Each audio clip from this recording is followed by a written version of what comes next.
Holiday, vacation, break, leave. Empat benda ni sama ke berbeza? Empat-empat ni sebenarnya dia berkaitan dengan cuti. So yang pertama adalah holiday. Holiday ni apa? Percutian ataupun cuti. Selalunya kita gunakan untuk cuti. Contoh, school holiday. Itu adalah holiday. So yang kedua adalah vacation. So vacation ni adalah percutian. Contoh kita pergi ke pulau ke, kita pergi jalan somewhere ke, berjalan-jalan. So itu adalah percutian, which is vacation.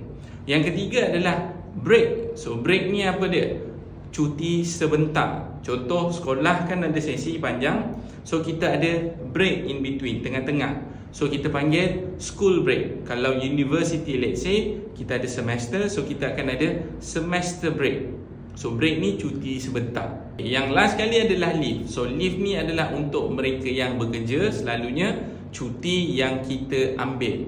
So commonly kalau kata kita ambil cuti tahunan, annual leave. Kalau kita ambil cuti kecemasan, emergency leave. Kalau kita ambil cuti sakit, medical leave ataupun sick leave. So pastikan kalau anda adalah manager ataupun business owners yang kita banyak menguruskan cuti orang ni, anda kena pastikan anda tahu apakah perbezaan